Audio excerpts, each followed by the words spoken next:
SimWorld presents Around the Table with E and the Fat Man. What's up, everybody? It's me, it's the B.O.B., and I'm here with my man, E. How are you doing today? Oh, I'm glad to be with you as I always am, Bob, here on our little weekend show, and something different for the first time in a long time this week, and we got real live games to talk about. How about that? Absolutely. Well, this is Around the Table with E and the Fat Man. That is E, I am the Fat Man, and this is where we talk about whatever we want to talk about. But we did. We just wrapped up, I guess, the first half of week one. It's kind of weird starting in the middle of a week. So, like, do you consider it a full week yet? Or I'm going to call it opening week. That's right. We'll First couple opening games, Wednesday through Saturday. We'll call it opening week. There we go. In my mind. So, opening week, there was a lot of good, a lot of bad. Obviously, we've seen a couple of teams. They're already off to the right on. Whatever. I'm tired. Okay. Should have did this. Staying up late watching games, watching streams, catching YouTube clips. Yeah, watching John Jones submit dude in 2 minutes. Bones is back. Yeah, absolutely. We had Reigning Trays, who was terrible last year. They picked up their first win. They're 50% of the way to their win record from last season. AT Aliens, they picked up a win. They were not great last year. But we had obviously some of the expected teams that won. Gotham 5 beat Best Coast. Sorry, Beasts of the East. Bay Area Breakers beat Best Coast. They beat Best Coast. That's right. There's some. I was a little shaky on Trey Turner in Southeast Select. Obviously, he popped up at the end when you expect a star to, but he was a little shaky in the beginning. But are there anything or any team that you feel like kind of stuck out to you in week one? Oh yeah, absolutely. And this for me is the fun part of the season, by the way. It's when the narratives get completely rewritten, thrown away, recreated, everything's new. Like, all the guys we think are going to be great right now, who knows? If you're new to SimWorld, we'll tell you last season there was a player by the name of DJ Childs. I think he started the season 47th or 49th ranked. Wasn't regarded highly by anybody except for a little shout out to Rick Blaze. You got to respect him being on the DJ Childs train early. But yeah, DJ turned out to be one of the best players in the country. We're looking at that right now, folks, where people whose names you didn't know are going to suddenly become big names. You know everything about them. And I think we might have one already, and that name is Blaine Kidd. And look out. Oh, yeah. SimWorld Atlantis is rising, folks. Some talent on this roster. I think actually everybody expected the Israeli duo of Nathaniel Zilberman and Mickey Hart to maybe be the two big stars on the Atlantis team. Oh, yeah. But first of all, first time the kid ever steps on the SimWorld court, Blaine Kidd, unranked, unheralded, hadn't been talked about much, from California, had to go overseas, had to go to England to find a team to play for. And he steps out on the court and in his first ever game rolls out the first ever SimWorld triple-double. I mean, that's completely insane. 18 points, 10 rebounds, 11 assists, had a couple steals too for good measure, as leading Atlantis to an impressive road win over Philadelphia. And, I think a lot of people were like, kind of like, isn't that cute? He got the first triple-double. Thinking it's a fluke, a weird fluke, a guard. What's he doing getting 10 rebounds? This doesn't make any sense. Yeah. So then I got to call his game on SimWorld TV, his next game following that. And against Run DMV, Atlantis at home, opening their new home stadium, home court in London. And what does Blaine Kidd do but go out and pour in 29 points on 12 of 20 shooting? Oh, yeah. Didn't threaten the triple-double again, only had one rebound. So maybe some of that triple-double was fluky, but I'll tell you what else. In that first game where he had the triple-double, Kidd had what might be a SimWorld record 8 turnovers as well. He just appeared to constantly have the ball in his hands. And he didn't shoot that well. He only shot 6 of 16 overall. But boy, did he come out efficient against Run DMV. 60% from the field, splashed a 3, got to the free throw line, made all 4 of his attempts. Blaine Kidd, I don't know when the next rankings come out, Bob, but if he's not on it, I don't know. I might have to go smack somebody because Blaine Kidd is blatantly one of the best 100, if not the best 50, maybe the best top 10. I don't know. Kids playing hoops in this game. But I should say, too, before I turn it over to you, talked a lot about Blaine Kidd, but I am also impressed with Atlantis. I think they are going to be, a really solid SimWorld Global team all year long. Zilberman and Hartman are good. They do contribute. And, Darian Hunt, we saw him have moments for the LA Stars last year, another California kid. Theo Hilton looks like he can play. Sylvester Richards had some nice moments. Ronaldo Del Orbe, 17 years old, but can hit from three as well as, acrobatically dunk inside. SimWorld Atlantis, keep your eye on them. Keep your eye on them. But that was my out of nowhere kind of good news surprise from the first week, Bob. Anybody sort of fit that definition for you? Yeah, and I feel like it was a real easy one for me to decide. Asia Pacific, SimWorld Asia Pacific, they came out. I don't know if I want to call anything an upset because it's the first week, but because everything else was just preseason talk. But with all the talk that Showtime had, whether they generated it themselves or the media did, they lost to a team that nobody expected to really do much of anything this season. In Asia Pacific, I mean, Kai Newby, he's doing great for them. When they beat Showtime, it was a complete team effort. It felt like it felt like maybe that was going to be their Super Bowl of the year. Like they won, or I said the Super Bowl, whatever, the NBA championship of the year. Well, it applies. Yeah, but then they come out and they completely dominate SimWorld Oceania. Kai Newby again. Go ahead. Took Oceania. I was just going to say, you're right. Took Oceania apart on Saturday. 30-point blowout. Yeah, and I apologize. I keep saying their name wrong. Whatever. So, Kai Newby, I mean, him and Howrun Su, they both had 14 points to lead Asia Pacific against Showtime. Kai Newby had 22 to lead them against Oceania. I mean, this Asia Pacific team looks like a team to be worried about because obviously I don't even want to say they struggled. Bronny James put up 23 points. People probably expected him to put up 40 points against SimWorld Asia Pacific. So I'd say they did a pretty good job. And then to go out and a 30-point win against SimWorld Oceania. Look, you got to look out for this team moving forward for sure. But is that enough good talk? Do we want to jump into the bad stuff? We'll say, I'm looking forward to watching Asia Pacific and Atlantis go head to head. Oh yeah.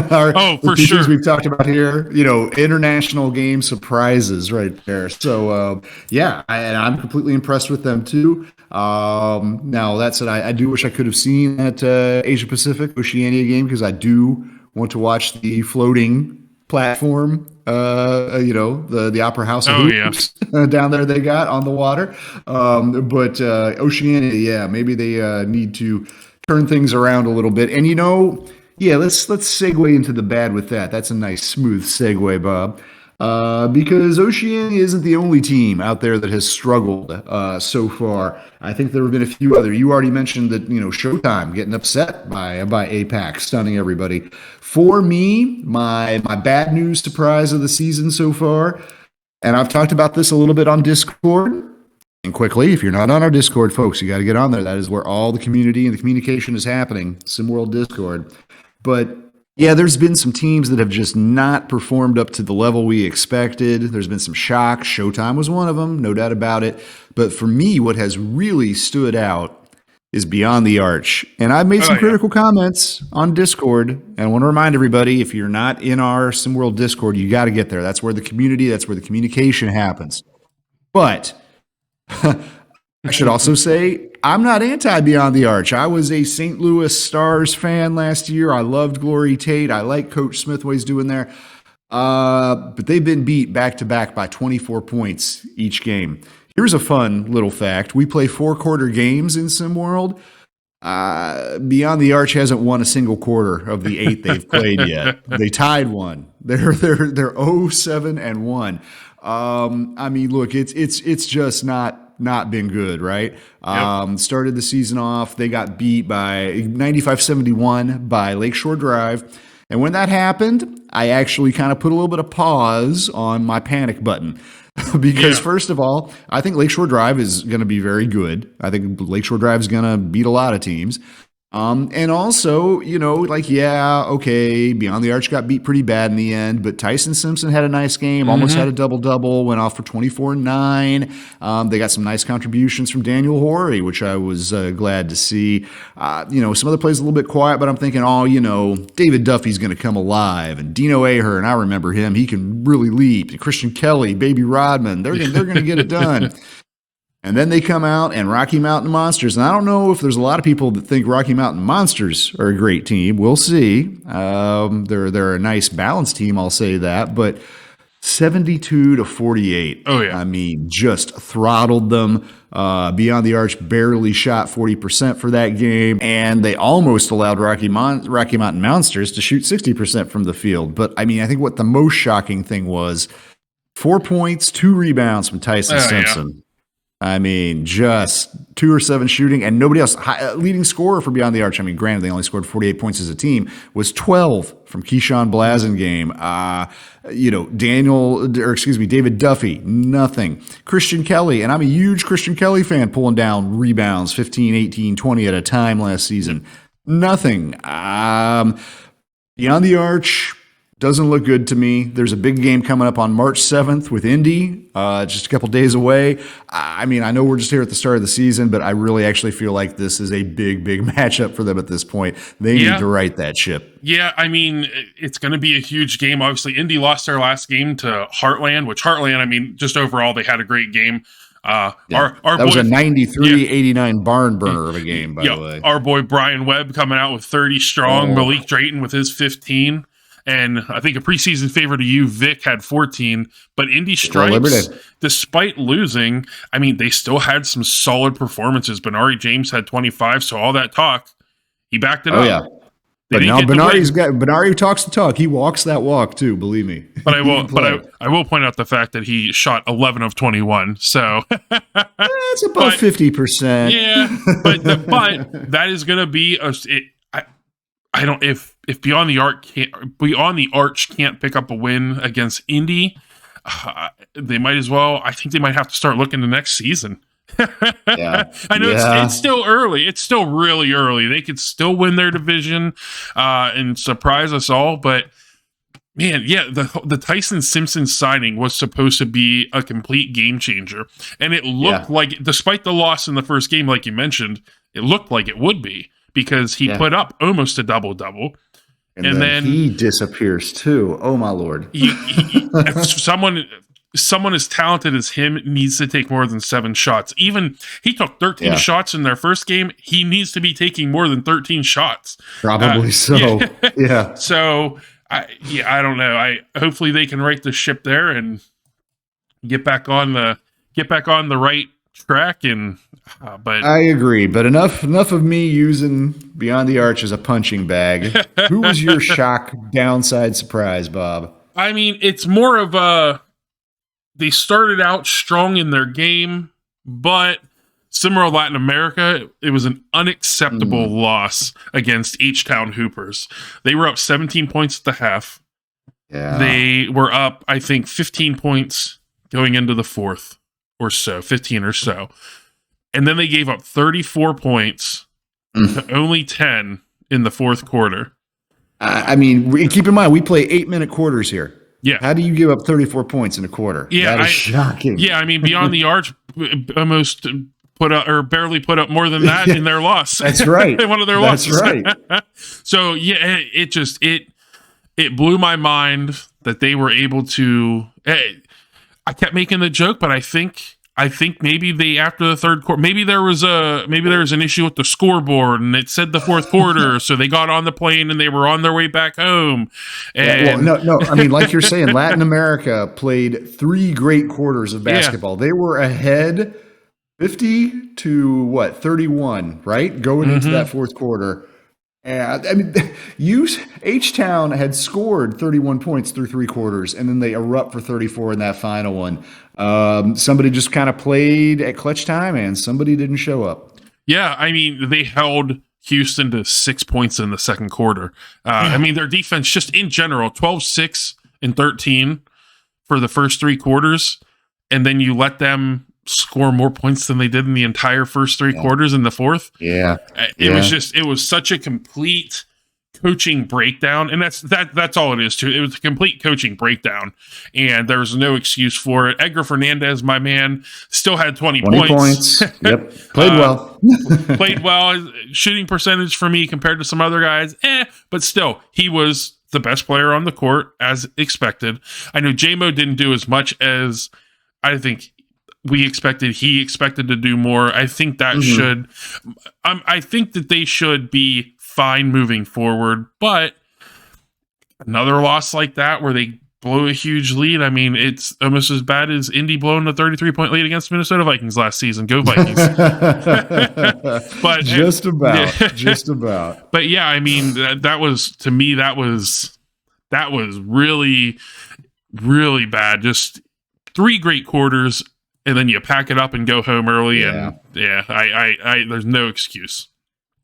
Well, there you have it, folks. 1 bad quarter from Latin America puts them on the list, and 2 really rough games from beyond the arch.